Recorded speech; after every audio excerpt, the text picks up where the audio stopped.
दुआ पढ़ें।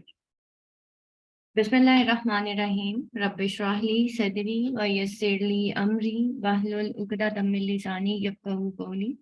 अच्छा जी, आज हम करने जा रहे हैं city as a character in Jazz. ठीक है, हम लोगों ने अमेरिकन लिटरेचर जो है वो स्टार्ट की हुई है और that is our second subject. और इंशाल्लाह सेकंड सब्जेक्ट की हमारी फर्स्ट बुक है। लेट्स स्टार्ट के इसके अंदर हम देखते हैं कि हम किस तरीके से जो है इसको लेके चलते हैं। अच्छा जी, मैंने आप लोगों को बताया था कि बेसिकली जैज बेसिकली क्या है। Jazz is basically an African music. ठीक है, और यहाँ पे टोनी मॉरिसन कहती है लाइफ के अप्स एंड डाउन्स, उसके सॉरोज और हर चीज वो दिखाती है। लेकिन वो जैज जो म्यूजिक के रिदमिक पैटर्न्स है वो तमाम जो है कैरेक्टर्स के अंदर भी दिखाती है। लाइक कैरेक्टर्स जो हैं वो बिहेव करते हैं जस्ट लाइक जैज। अच्छा, कैरेक्टर्स के अंदर तो उसने ऑब्वियसली वो कैरेक्टर्स थे तो उसने कैरेक्टराइज किया और उनके अंदर उनके जो है फ्रस्ट्रेशन जो है उसको उसने जैज म्यूजिक के साथ जो है वो को रिलेट किया। और इस तरीके से हम देखते हैं कि उसने और बहुत सारी जो लोकेशंस हैं उसको जैज म्यूजिक के साथ जो है वो रिलेट किया। इससे पहले हमने जो क्वेश्चन पढ़ा था that was the title. Now we are going to discuss the role of city in the novel Jazz. ठीक है, जैज में ये जो रोल ऑफ सिटी है ये बेसिकली क्या है। सिटी को जो है टॉनी मॉरिसन ने यहाँ पे सेटिंग के तौर पे नहीं बल्कि एज अ कैरेक्टर शो किया है। यानी कि ये जो सिटी है इसके उन कैरेक्टर्स के ऊपर कुछ इम्पैक्ट्स हैं। ठीक है, ये सिटी जो है वो बहुत हद तक इन जितने भी कैरेक्टर्स हैं उनकी आदत पे, उनके लाइफस्टाइल पे, उनकी लिविंग्स पे, उनकी सोच के ऊपर इवन हावी है। ये तमाम जो कैरेक्टर्स हैं, जो अफ्रीकन कैरेक्टर्स हैं, जो कि हम ग्रेट माइग्रेशन के बाद देखते हैं, ये जो है माइग्रेट होके आए थे एक्चुअली न्यूयॉर्क सिटी में, या हम इसको हर्लम भी कहते हैं। वर्जीनिया से हर्लम तक का सफर जो है वो अफ्रीकन का क्या रहा, और हर्लम में आने के बाद जो है जो अफ्रीकन हैं उनके बिहेवियर के ऊपर हर्लम का जो एक सरकमस्टांसेस हैं, हर्लम का जो एक इम्पैक्ट है वो इन कैरेक्टर्स के ऊपर क्या हुआ। अगर कोई भी नेशन जो है वो एज अ सेकंड आइडेंटिटी किसी भी मुल्क के अंदर जो है वो आके बस जाती है तो उनके ऊपर क्या साइकोलॉजिकल इफेक्ट्स होते हैं वो हम देखेंगे यहाँ पे। Jazz role of city in novel Jazz by Toni Morrison. When Christopher Morley explains in Where the Blue Begins that all cities are mad, but the madness is gallant. ठीक है, और जहां पे क्रिस्टोफर मॉर्ले एक्सप्लेन करता है in where the blue begins, के वो जगह जहां पे ब्लू बिगिन होता है, और क्या है that all cities are mad, कि तमाम सिटीज जो है वो मैड है, but the madness is gallant. लेकिन मैडनेस क्या है, वो गैलेंट। अब यहाँ पे देखें कि सिटी मैड है, यानी कि सिटी को वो अब एक कैरेक्टर, अब एक इंसान मैड होता है, सिटी तो मैड नहीं होता, बट यहाँ पे वो होल सिटी को कह रहे हैं all cities are beautiful but the beauty is grim. Cities beautiful तो है बट ब्यूटी क्या है, वो ग्रिम है। he may not realize how closely he is describing the city illustrated in Jazz, a novel by Toni Morrison. Jazz tells the story of those striving to get the place of their dreams, Harlem.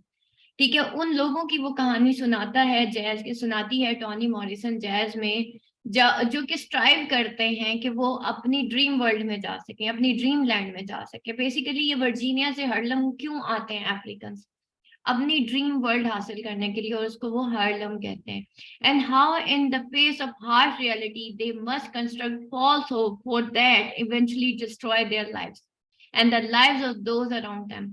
और किस तरीके से वो false hopes जो हैं वो construct करते हैं इवेंचुअली, जो कि डिस्ट्रॉय करते हैं उनकी लाइव्स को और लाइव्स ऑफ दोज जो कि उनके इर्द गिर्द होती है। The city particularly affects violent and जो, और सिटी सबसे ज्यादा किसको अफेक्ट करता है, जो मेन कैरेक्टर्स हैं इस जैज नॉवल के, that is the Violet and Joe, who come to New York to begin a new life as the city makes powerful promises of eternal bliss to Violet and Joe. Their expectations soar. Unfortunately, great expectations invite possibility of great disappointment. And as reality sets in, characters in jazz fall victim to the danger of relying on the city for happiness and success. अब यहाँ पे सबसे ज्यादा जो main characters जो है यानी कि जो एंड वॉयलेट, जो एक नया शादीशुदा जोड़ा तो नहीं होता, बहुत पुराना शादीशुदा जोड़ा होता है, जो कि यहाँ पे आगे सेटल होते हैं, ठीक है, ताकि वो अपनी एक ड्रीम वर्ल्ड हासिल कर सके। लेकिन यहाँ पे क्या होता है, who come to New York to begin a new life. और यहाँ पे क्या होता है, एज द सिटी, अब सिटी में देखें बेटा, वो हमेशा यहाँ पे टॉनी मॉरिसन का हम देखते हैं कि टॉनी मॉरिसन कैपिटल सी के साथ सिटी को बताती है, यानी कि सिटी नॉर्मली हम स्मॉल सी के साथ लिखते हैं, इट मीन्स के सिटी को यहाँ हम एज अ कैरेक्टर ले रहे हैं। तो as the city makes powerful promises of eternal bliss to Violet and Joe their expectations soar, क्योंकि ये जो सिटी है उनसे उसने बड़े प्रोमिसेस किए होते हैं। अब सिटी प्रॉमिस कर रहा है, ठीक है, किससे, वॉयलेट और जो के साथ, किसके लिए, एटर्नल ब्लिस, कि पता नहीं कौन सी उनको एक एटर्नल ब्लिस मिलनी थी, एक ब्लिसफुल लाइफ मिलनी थी। और देयर एक्सपेक्टेशंस, और उनकी एक्सपेक्टेशंस जो है वो खट्टी पड़ जाती हैं, खराब हो जाती हैं। Unfortunately great expectations invite the possibility of great disappointments, और यही ग्रेट एक्सपेक्टेशंस होती हैं जो कि इनवाइट करती है possibility of great disappointment. As the reality sets in, character in Jazz fall victim to danger of relying on the city for happiness and success. Violet and Joe traveled to New York in the hopes of a new beginning. Violet's rough childhood led her to look for hope and happiness in place far from her home state of Virginia. Violet और जो कहाँ travel करते, New York, ताकि वो अपनी new life start कर सके। और वायलेट्स रफ चाइल्डहुड जो है, उसकी जो बचपन जो है वो बहुत बुरा गुजरा था, जिसकी वजह से let her to look for hope and happiness in places far from her home state of Virginia. उसको लगता था शायद वो वर्जीनिया से दूर चली जाएगी ना, तो शायद उसकी ये जो चाइल्डहुड है, शायद वो उसकी जो पुरानी यादें हैं, या शायद वर्जीनिया ही बुरा है और जो सिटी है वो बुरा नहीं है। तो वो इस होप के साथ एक्चुअली वहां पे जाती है। हर family consisted of a mother who committed suicide and a father who was absent from her life for the several months at a time. Similarly, Joe was abandoned by his mother, leaving him to search for fulfillment of his maternal void. ठीक है, जो की mother भी उसको छोड़ के चली जाती है। और फिर after Joe and Violet meet and marry, they work multiple hard labour jobs like plowing and working in sawmill. They wanted something more out of life. Together, Joe and Violet were perfect candidates for the alluring promises of city because of their need to escape their painful childhoods, but also because of the lack of fulfillment they were receiving from their adult life. और यहाँ पे क्या है कि together Joe and Violet जो है वो perfect candidates है for alluring promises of the city, कि वो उन alluring promises of the city, ठीक है। अब ये दोनों जो है परफेक्ट कैंडिडेट्स हैं उन्हीं alluring promises of the city के because of their need to escape their painful childhood। वजह क्या थी इसके पीछे सारी, कि वो अपनी पेनफुल चाइल्डहुड से भागना चाहते थे, but also because of the lack of fulfillment they were receiving from their adult life। और उस lack of fulfillment से भी जो कि वो adult lives में जो है वो रिसीव कर चुके थे, यानी कि उनकी जो बचपन की जो अधूरी यादें समझ लें, अधूरी ख्वाहिशात समझ लें, एक्चुअली उनको ये लगता था शायद सिटी में जाके वो सारी अपनी ख्वाहिशात पूरी कर सकते हैं, जो कि शायद उनको वर्जीनिया में नहीं मिली या जो उनको बचपन में नहीं मिली। ये कुछ एक्सपेक्टेशंस थी, ये उनकी ग्रेट एक्सपेक्टेशंस थी that lead to the great disappointment. जैसे हमने अभी पीछे पढ़ा कि great expectations lead to the great disappointment. इतनी ज्यादा उनकी एक्सपेक्टेशंस थी सिटी लाइफ से, सिटी से, न्यूयॉर्क से, और इस वजह से अब हम देखते हैं कि इस सिटी का जो है क्या इम्पैक्ट हुआ, क्या सिटी इनकी तमाम एक्सपेक्टेशंस पे पूरा उतरा था या नहीं उतरा था। As they head on train to New York for the first time in 1906, they started out of the windows for first sight of the city that danced with them, providing already how much it loved them. This is the first sign of the expectations of acceptance and love Violet and Joe hope to acquire in the city and this new life. Violet and Joe entered the city with fascination and made them feel more like themselves. Before they had even met the city and its flaws, their hope is dangerous by placing all of their confidence in a place they had never been to provide them with excitement, money, and love. They set themselves up for disappointment for the beginning. The first reminder of harshness of reality hits when they attempt to find decent job in the city. First reminder harshness of reality तब उनको जाके लगता है, उनको hit करता है जब they attempt to find decent job in the city, जब वो कोशिश करते हैं कि सिटी में जाके उनको कोई डिसेंट जॉब मिले। बट लेट्स सी कि क्या उनको कोई डिसेंट जॉब मिलती है वहां पे जाके। Though Joe no longer must do hard labour on the field, he now must resort to demeaning job from cleaning fish to scrubbing toilets. अब यहाँ पे उसको कोई हार्ड लेबर तो नहीं करनी पड़ती जैसे वो पहले खेतों में काम करना पड़ता था, लेकिन अब क्या हुआ कि उसको डीमीनिंग जॉब्स मिलने लग गई, जैसे फ्रॉम क्लीनिंग फिश कि उसको फिश की क्लीनिंग करनी पड़ी, यहाँ तक कि उसको टॉयलेट्स भी साफ करने पड़े। Once he works his way up, he begins working at a hotel, और थोड़ा सा अगर उसका हालात बेहतर हुए तो he begins working at hotel में काम करना शुरू कर दिया, and as a waiter where he makes tips money that dropped in his palm first as pecans in November। और यहाँ पे क्या हुआ कि उसने एज अ वेटर काम किया जहां पे उसको टिप मिलती थी जो कि उसके हाथ पे रखी जाती थी palm fast as pecans in November। Life seems to have improved for Violet and Joe, अब लगता था कि जैसे उन दोनों की जिंदगी कुछ बेहतर होने लग गई है।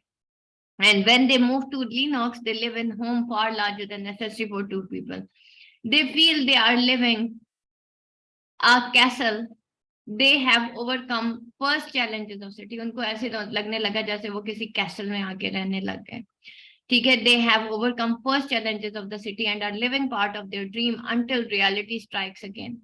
और यहाँ पे उन्होंने first challenges of the city यानी कि जो उनकी जॉब्स का एक इशू था उसको तो फेस कर लिया, and are living part of their dream, और जो कि उसका किसी हद तक एक लिविंग पार्ट था, अंटिल रियलिटी स्ट्राइक्स अगेन, हत्ता के रियलिटी ने दोबारा उनको स्ट्राइक किया। ठीक है, और फिर क्या हुआ, as a newcomers to city Violet and Joe are not at first aware of the high cost of the living. उनको नहीं अंदाजा था कि ये तो यहाँ पे सिटी में लिविंग ही बहुत ज्यादा महंगी है। जैसे मैं कहती हूँ ना कि बेटा बड़े शहरों में रहना आसान नहीं होता, लोग कह रहे होते हैं हम बड़े शहरों में जाके कमा लेंगे या बहुत कुछ कर लेंगे या वहां पे पैसा बड़ा है। अगर पैसा बड़ा है ना तो बेटा वहां की लिविंग्स भी बहुत महंगी है। ठीक है, तो यहाँ पे वही हुआ। when they move into their house on Lenox they can afford the $50-60 a month, but they are not prepared for the drastic limp in the rent of early 1900s that stem from high demand of others who wish to live in the city. Landlords set rent at a high as they wanted। ठीक है, बहुत high rents थे वहां पे और landlords ने बड़े high rent पे जो है वो जगह दी हुई थी। All that mattered to them is that people were willing to pay that they were asking। और सबसे ज्यादा मैटर क्या करता था, लोग विलिंग थे कि वो पे कर रहे थे। ठीक है, they were asking, जितना वो चाहते थे वो पे करते थे, whether or not it was the people already living in a house in an already poverty stricken area like Harlem। The rents turned people onto street। और फिर क्या हुआ उनके, अगर हम पॉवर्टी स्ट्राइकन एरिया को देखें जो कि हर्लम था, अब यहाँ पे क्या हुआ कि लोग जो हैं इतने ज्यादा रेंट्स थे कि लोग स्ट्रीट्स पे आ गए। wanting to keep their home and their life, Joe and Violet must adopt to the rising price of their home। अब वो जो रेंट उनका बढ़ना शुरू हुआ, ठीक है, एक तो उनका रेंट था ही लेकिन जब वो बढ़ना शुरू हुआ अब वो rising price of the home को फेस करने के लिए जो है उनको और मेहनत करनी पड़ी। Joe must take up a side job of selling women cosmetic. अब जो को क्या हुआ कि वो जी विमेन कॉस्मेटिक्स उसने साइड जॉब करना शुरू कर दी जो कि विमेन कॉस्मेटिक्स की थी। और Violet must become a hair dresser full time to make ends meet. और वॉयलेट सारा दिन के लिए हेयर ड्रेसर बन गई ताकि वो जो महंगा घर है उसका किराया दे सके। तो दोनों जो है सारा दिन वो जिस घर में रह रहे थे उसका रेंट देने के लिए जो है सिर्फ दो मियाँ बीवी जिनके कोई बच्चे नहीं थे वो जो है अब यहाँ पे to make end means to make both end meets तो इन दोनों को जो है काम करना पड़ा सुबह शाम, ठीक है। और जिसकी वजह से इनकी मैरिड लाइफ जो है बहुत ज्यादा डिस्टर्ब हुई। जब दोनों मियाँ बीवी कमाते हैं तो फिर बेटा यही होता है, ठीक है, दोनों को एक दूसरे के लिए वक्त नहीं मिलता। जब वक्त नहीं मिलता तो फिर जो है मिसकम्युनिकेशन होती है, मिसकम्युनिकेशन होती है तो फिर क्लैशेस स्टार्ट होते हैं। दैट इज द बेसिक जो एक रीजन है बहुत सारे शादीशुदा जोड़ों के दरमियान में जो इख्तलाफात होते हैं, उसकी एक रीजन ये भी है। As the city began to show its unutterability of poverty, a reality still more disillusioning appears to Joe and Wallet.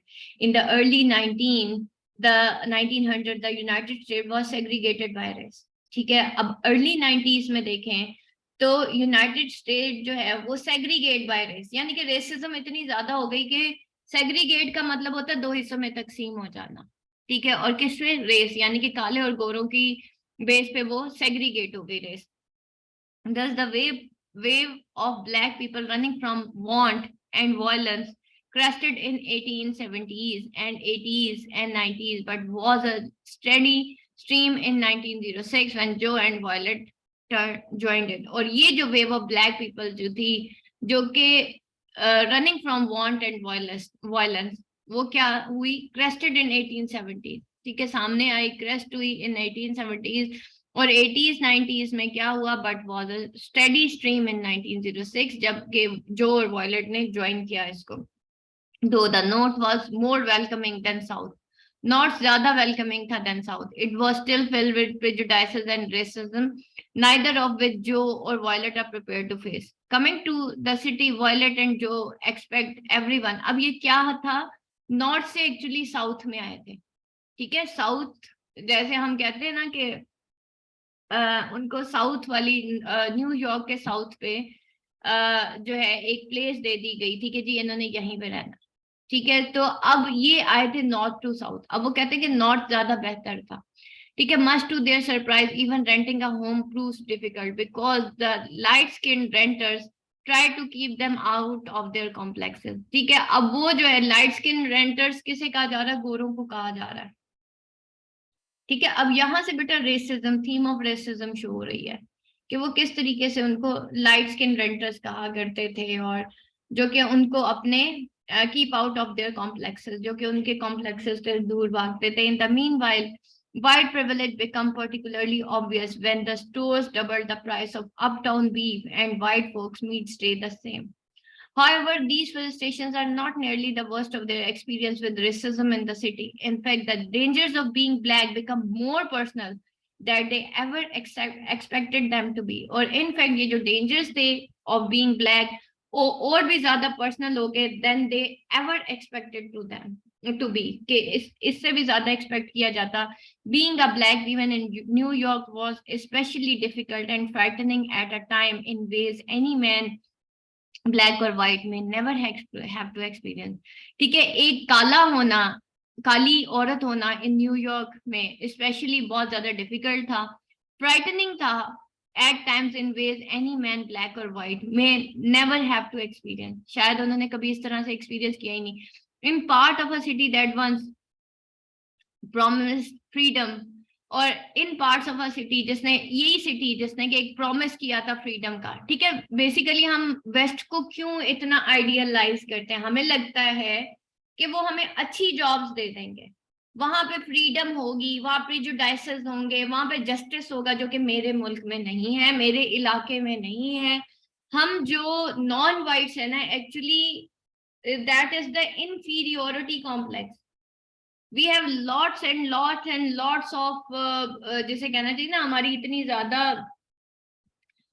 Expectations हैं वेस्ट से, वाइट से, कि हम खुद कुछ करने को तैयार नहीं है, ना हम अपना आप देखने को तैयार हैं, ना हम अपने कल्चर को देखने को तैयार है। हमें बस वो कल्चर अच्छा लगता है जो कि वाइट्स का है, हमें सिर्फ वो सिटी अच्छा लगता है जो कि वाइट्स का है। तो क्या उन वाइट्स ने हमारे साथ कोई प्रॉमिस किया था, सोचने की बात है। क्या उस सिटी ने ब्लैक्स के साथ कोई प्रॉमिस किया था कि वो उनको प्रेजुडाइज देगा, वो उनको अच्छी जॉब्स देगा, वो उनको अच्छी लिविंग्स देगा, और अगर वो सेकंड नेशनैलिटी के साथ यहाँ पे आएंगे तो वो पता नहीं उनको क्या कुछ देगा। इज इट सो और नॉट? ठीक है, हम कहते हैं ना हमारे जो है अक्सर हम एक्सपेक्ट कर रहे होते हैं, लो जी बाहर गया हुआ पता नहीं कितने डॉलर्स कमाता है, हमें तो कुछ भी नहीं भेजता। ऐसे ही अक्सर जो फैमिलीज हैं उनकी एक्सपेक्टेशंस बहुत बढ़ जाती हैं जब उनके कोई अपने प्यारे जो हैं वो बाहर चले जाते हैं, और फिर जब वो बेचारे कभी कभार पाकिस्तान आते हैं तो हम पहले से एक्सपेक्ट करके बैठे होते हैं, देखेंगे जी लेके क्या आता है हमारे लिए, ये फैमिली आ रही है देखेंगे जी हमारे लिए लेके क्या है। तो आप अंदाजा करें कि वहां की लिविंग जो है वो इतनी ज्यादा कॉस्टली है कि that is too much frightening to live there with a second nationality rather than to live in your own country or your own state। तो यहाँ पे वो यही बता रहे हैं कि भाई यहाँ पे in a part of city that once promised freedom, अब ये वो आयरॉनिकली बात कर रही है कि जी उसने कभी प्रॉमिस किया था जी सिटी ने फ्रीडम का, Violet and other women, Violet से भी और अदर वीमेन से भी, like her neighbour Alice Manfred are vulnerable to sexual dangers of being black women. ठीक है, जैसे कि एलिस मैनफ्रेड जो है वो वल्नरेबल थी to sexual dangers of being black women. ठीक है, उसको डर लगता था, daunting experiences plagued women constantly when white men leaned out of motor cars with folded dollar bills peeping from their palms, and worries of being raped or mugged set so deeply into these women that their fears began to replace their aspiration in city they once considered as escape. However, the racism particular to women did not end with fear of being raped or even killed. Humiliation played a major role in the experience of a black woman. In the most common circumstances, as event as simple as shopping poses potentially upsetting situation for them, like when they are asked to cover their skin with tissue if they want try on a shirt. This major disappointment changes Violet. She danced her way into city. Now she falls silent with fear and sadness. अब ये major disappointment थी जिसने violet को actually change किया, और उसने क्या किया, she dance her way into the city. ठीक है, उसने खुद ही अपना जो रास्ता है सिटी की तरफ तलाश किया था। Now she fall silent with fear and sadness, और अब वो साइलेंट है with fear and sadness. A particular devastating experience and disappointment for Joe and Wyatt occurs in summer of 1970 when a riot occurs because white men were trying to hang a black man as a demonstration to the community। ठीक है, अब यहाँ पे एक riot अकर हुई in front of जो and violet. क्या हुआ उनके साथ? अब बेटा ये देखिए, ये थीम ऑफ रेसिज्म है, सेकंड नेशनैलिटी के साथ बाहर रहना है। अब यहाँ पे क्या हुआ, when a riot occurs because when white man were trying to hang black, जबकि व्हाइट मैन क्या कर रहे थे, एक ब्लैक मैन को फांसी दे रहे थे कि वो डिमॉन्स्ट्रेशन है टू द कम्युनिटी। इस कम्युनिटी के लिए वो एक डिमॉन्स्ट्रेशन है। The true danger of city becomes clear to the couple. अब यहाँ पे एक true danger of the city जो है वो बिल्कुल इस कपल के लिए बिल्कुल क्लियर हो गया कि इट मीन्स कि ये व्हाइट्स कभी भी किसी को फांसी दे देंगे, किसी भी ब्लैक को उठा के जो है वो हैंग कर देंगे। As Joe explains, those white men took that pipe from around my head. I was brand new for sure because they almost killed me. और वो कहता है कि those white men took the pipe from around my head. ये white men थे जो कि pipe around my head जो है उन्होंने उठाया हुआ था। It was brand new for sure. और ये pipe जो था brand new था because they almost killed me. और वो कहते कि almost वो मुझे kill करने लगे थे। Joe points out that being almost beaten to death because of this race forced a drastic change to his personality and his overall comfort in city। और जो point out करता है कि that being almost beaten to death, कि तकरीबन वो करीब था कि उसको वो इतना मारते कि वो मर जाता, because of his race forced a drastic change to his personality। अब इस रेस ने उसको फोर्स किया, उसकी पर्सनैलिटी के अंदर एक ड्रास्टिक चेंज आया। देखिए, and his overall comfort in the city, और उसका कंफर्ट इन द सिटी जो है वो फुली वो जो है डिस्कम्फर्ट में ही ऑब्वियसली चेंज हो जाएगा जब एक हर वक्त आपके सर पे डंडा सवार है कि आपको ये कभी भी किसी भी वक्त मार देंगे। Coping with this tragic experience further dashes the hopes of happiness and acceptance in New York that Joe and Wallet came for. अब यहाँ पे क्या हुआ, इस ट्रेजिक एक्सपीरियंस के साथ फर्दर वो तमाम होप्स भी डैश खत्म हो गई of happiness and acceptance in the new York जिसके लिए जो एंड वॉलेट आए थे.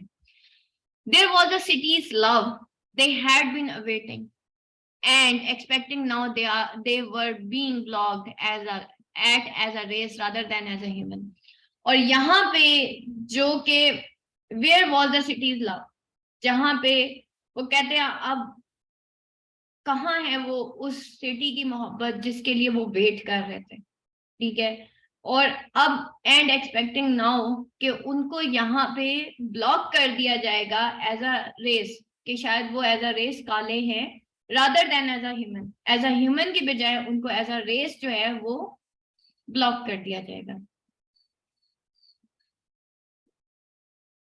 ब्लैक मैन को हैंग किया था बेटा, ब्लैक मैन को हैंग कर दिया गया था. In our society, that in society of the jazz age, being young and eager to grow and prosperous was and is encouraged. अब यहाँ पे क्या था, in our society, in society of jazz age, being young and eager to grow and prosperous तरक्की याफ्ता होना, कि जब आप young होते हैं तो being young and eager to grow and prosperous was and is encouraged. ठीक है, हमेशा जो है हम क्या करते हैं सोसाइटी ऑफ जैज एज में कि एक जब आप यंग होते हैं तो आप ईगर टू ग्रो होते हैं और प्रोस्पेरस भी होते हैं और एनकरेज भी होते हैं. Yet with being young and hopeful comes with the possibility of being naive and unprepared for the rough realities and hardships of life over. लेकिन जब हम यंग होते हैं तो and hopeful comes the possibility of being naive and unprepared, तो हम at this as बिल्कुल अनप्रिपेयर्ड होते हैं उस रफ रियलिटीज और हार्डशिप्स जो कि हमें लाइफ ऑफर करती है. वॉयलेट एंड जो were young and excited to begin a new life in a city they thought was filled with money, opportunity, excitement and love. ठीक है, अब यहाँ पे क्या था, वायलेट एंड जो है वर यंग, वो भी यंग थे, एक्साइटेड थे कि भाई वो नए सिटी में आके बसने लग गए, but their thought was filled with money. और लेकिन उनकी जो सोच थी किससे भरी हुई थी, मनी से, अपॉर्चुनिटी से, एक्साइटमेंट से, लव से. However, because of their pure and innocent hearts, they trusted that city could give them the love and acceptance they expected. ठीक है, जो वो एक्सपेक्ट कर रहे थे, उनको लग रहा था कि शायद सिटी उनको वो मोहब्बत और एक्सेप्टेंस देगा. Because of the disappointment and harsh realities Violet and Joe had to face, they ended up destroying their own lives, each other's lives, and literally the lives of others. और इन्हीं disappointments और harsh realities की वजह से ये जो है एक दूसरे को अपनी भी लाइफ खराब करते हैं और बाकी लोगों की भी अपने इर्द गिर्द की लाइफ खराब करते हैं. अच्छा जी, यहाँ पे देखिए बेटा, मेन थीम जो आज आप लोगों को मैंने पढ़ानी थी वो थी कि रेसिज्म इन जैज, या फिर इसको हम यूं भी कह सकते हैं कि जो कल्चरल क्राइसिस आया ना, कल्चरल क्राइसिस या रेसिज्म, या फिर एक क्लैश ऑफ आइडेंटिटी. ठीक है, आइडेंटिटी क्राइसिस जो है वो एक्चुअली इस पूरे जैज नॉवल के अंदर जो है वो दिखाया गया. ठीक है, आप लोगों के पास पेपर में भी एक क्वेश्चन आया था जिसमें आइडेंटिटी क्राइसिस था. Let me show